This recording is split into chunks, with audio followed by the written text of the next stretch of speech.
Ciao a tutti amici e amiche di YouTube, io sono Angela e vi do il benvenuto alla nuova puntata della Taroteca di Exoteric World.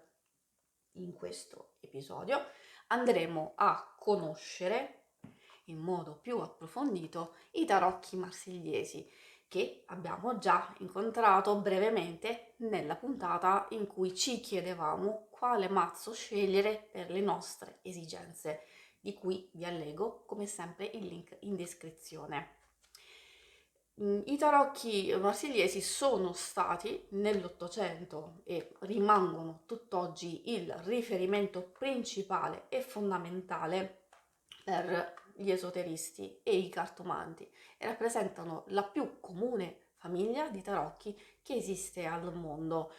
Il nome di questi tarocchi ovviamente non si riferisce solo al fatto che sono stati prodotti nell'area marsigliese o in Francia, ma principalmente definiscono un modello di immagini diffuso in tutta Europa.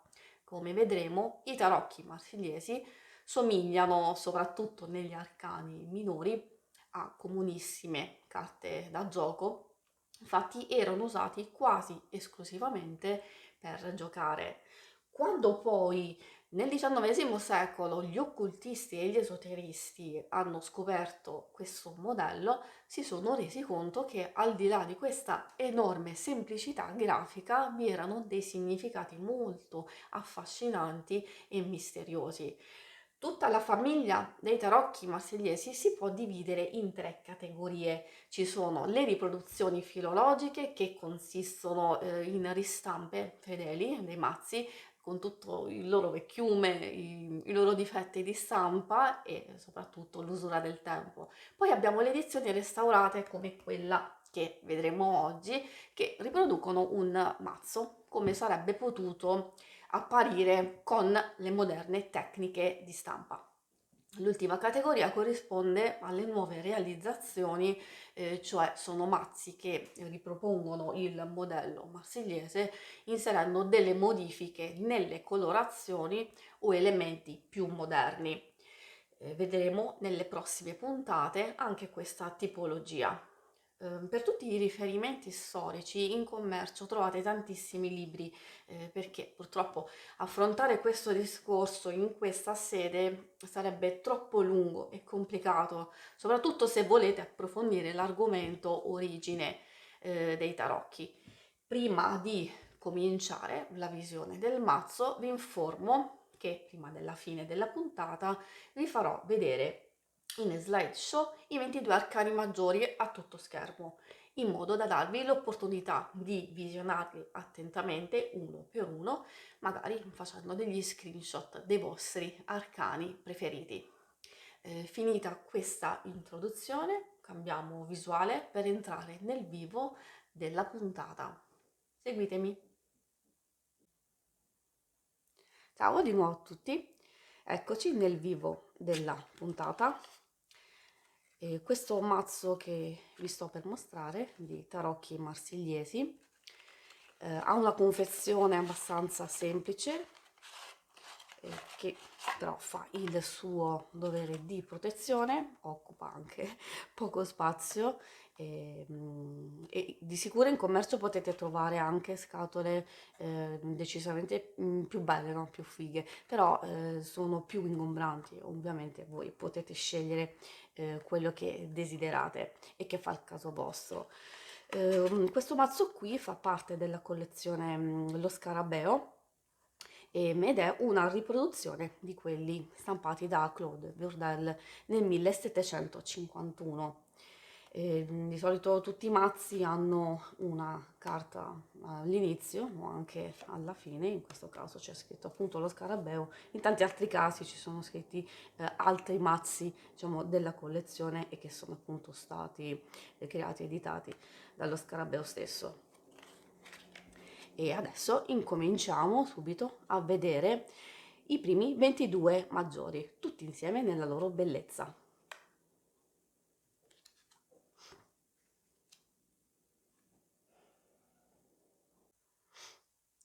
Eccoli qui, tutti insieme gli arcani maggiori.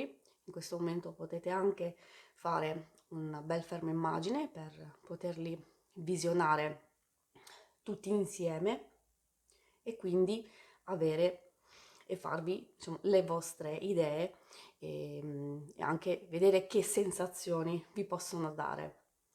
Questa edizione è stata restaurata e le immagini sono state ricolorate per trasmettere maggior potenza visiva e immediatezza per un pubblico con gusti più moderni. Consiglio a tutti questa disposizione, soprattutto quando ci si trova di fronte a un mazzo nuovo, può aiutare a prendere contatto e confidenza con le figure rappresentate, in questo caso appunto tutti gli arcani maggiori, ma potete farlo anche con i minori che vedremo dopo. Questa tipologia di mazzi, quindi quelli marsigliesi, sono consigliatissimi ai principianti perché il loro utilizzo permette di dare una profondità alla lettura grazie alle immagini che sono molto chiare e semplici. Inoltre non ci sono elementi secondari e soprattutto non viene richiesta una vasta conoscenza di elementi e simboli esoterici che sicuramente ritroviamo in tanti altri mazzi. Osservando gli arcani maggiori risalta subito un particolare molto importante.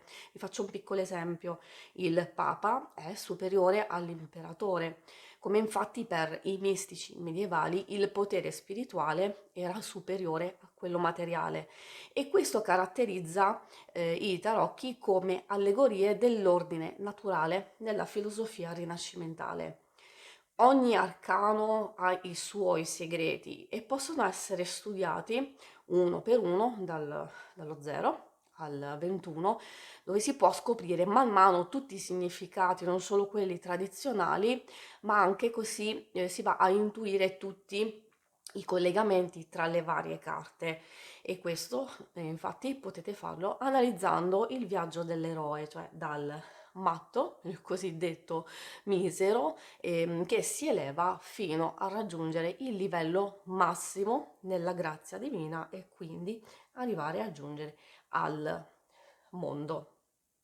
Come vi ho detto, diciamo tante altre volte, cerco sempre di non di farle vedere e mostrarveli nelle loro raffigurazioni, perché così voi potete farvi le vostre idee, avere le vostre sensazioni in modo tale da decidere poi in completa autonomia se comprare un mazzo del genere. Io sicuramente lo consiglio a tutti, sia a quelli che sono amanti magari di altre tipologie di mazzi come sono i Wade Smith, ma sicuramente i marsigliesi sono un must che non devono assolutamente mancare, sia per il proprio bagaglio culturale e anche per la loro semplice bellezza. Adesso andiamo a vedere i 56 minori.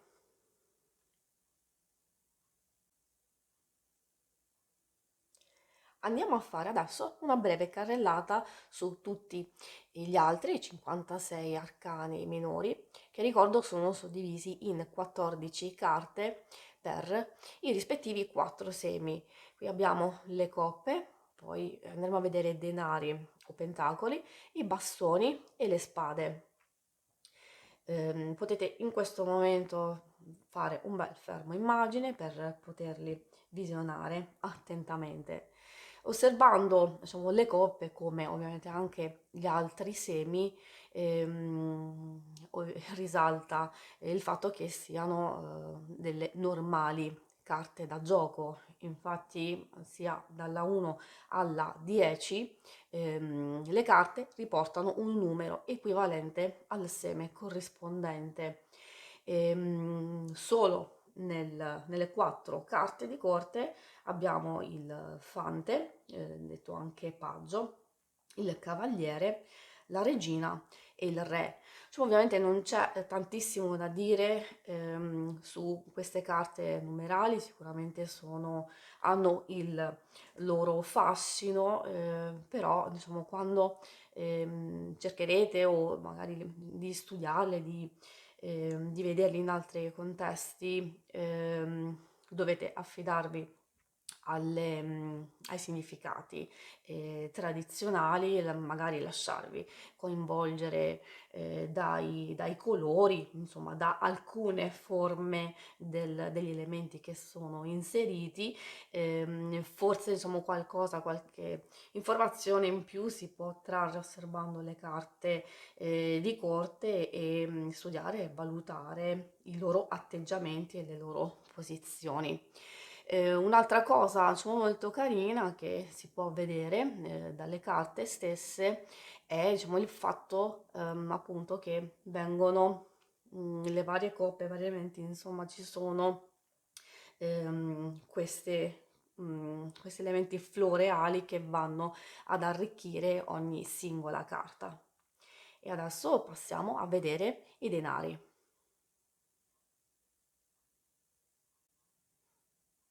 Eccoci di fronte ai denari.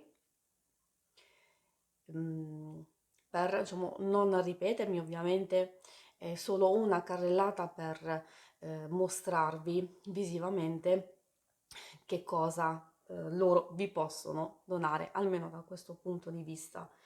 E, una cosa che diciamo, magari mi piacerebbe farvi notare è proprio nel 2 di denari, dove in questa fascetta che potete vedere c'è il nome di chi li ha creati, dello stampatore, quindi in questo caso Claude Burdel.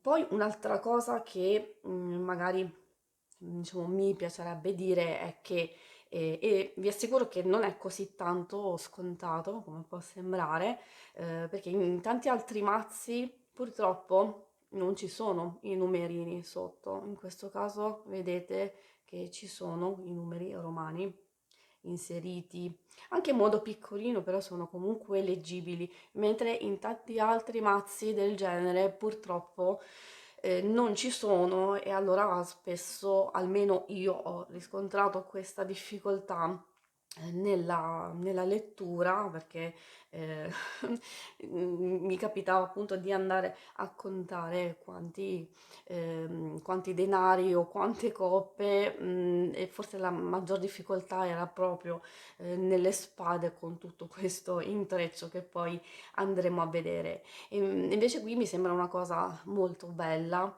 che almeno uno può subito intercettare e capire che carta è e non solo dritto o rovescio, perché ovviamente, come faccio vedere, così si capisce ancora di più. È ovvio, un occhio attento lo capirebbe subito anche in questo senso qui, però vi dico che non è così tanto semplice a volte. E adesso andiamo a vedere i bastoni. Andiamo adesso ad osservare il seme dei bastoni. Anche qui potete fermare l'immagine così potete avere una chiara visione di tutte le 14 carte dei bastoni. Io vi dico come già ho detto tante altre volte che consiglio questo mazzo a chi inizia ad avvicinarsi al mondo dei tarocchi, ma diciamo non solo, questo vale anche per gli esperti, perché permettono di avere un approccio imparziale e di poter diciamo, trovare tante altre interpretazioni indipendentemente da ciò che viene rappresentato nella carta. Ovviamente occorre anche una buona memoria per riuscire a ricordare tutti i significati tradizionali, però potrebbe essere un ottimo esercizio per chi si vuole cimentare in questo metodo. Adesso andiamo a vedere le spade. Concludiamo questa carrellata con i 56 minori andando ad osservare le spade. Anche qui ancora una volta vi invito a fermare questa immagine per avere una visione completa delle 14 lame delle spade. Per finire tutto il discorso, volevo dire alcune cose che mi hanno colpito di questo mazzo. I colori mi piacciono tantissimo e sono bellissimi, soprattutto ho notato che ognuno dei quattro gruppi ha il suo colore di sfondo. Qui potete subito vedere nelle spade questo bel celeste, invece nelle coppe c'è questo rosa pallido, rosa antico, mentre nei denari non poteva essere altrimenti il giallo e abbiamo il verde per i bastoni, quindi per tutti i bastoni.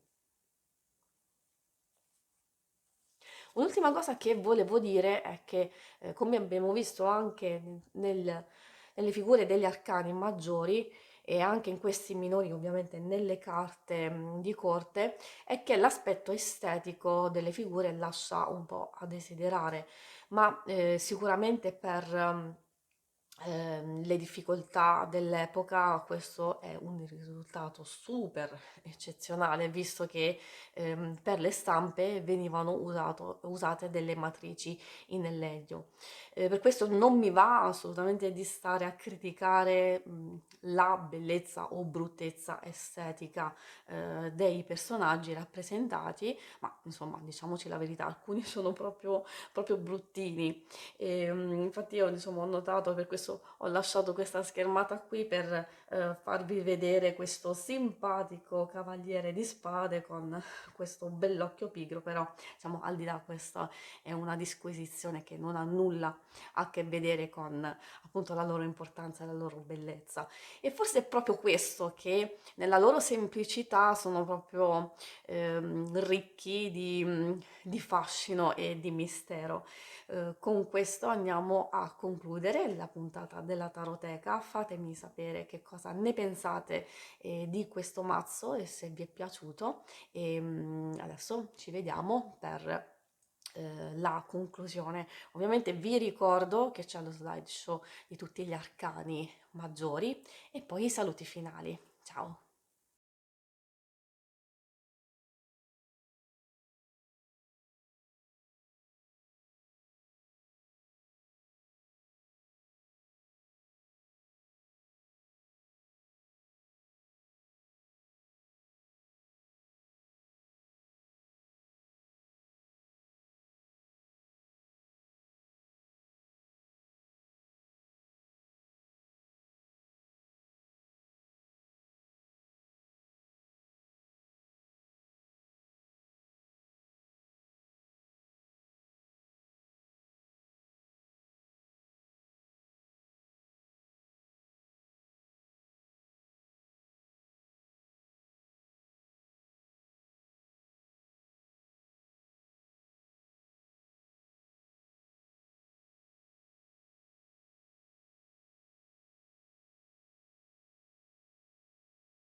Del video, spero che lo abbiate gradito. Vi ringrazio per avermi seguita, ringrazio anche tutti gli iscritti al mio canale e tutti quelli che si iscriveranno. Mi raccomando, attivate la campanella per ricevere le notifiche e potete seguirmi anche sul mio gruppo Facebook e Instagram dove troverete novità quotidiane. Se volete potete contattarmi per consulti privati tramite Telegram, Messenger e mail. Trovate tutti i link in descrizione al video e anche al canale. Vi ricordo anche gli altri appuntamenti da non perdere, l'oroscocarte alla fine del mese e le letture interattive di Exoteric World, dove affronteremo gli argomenti più gettonati riguardanti amore e lavoro. Vi ringrazio ancora tutti e ci vediamo al prossimo video. Ciao!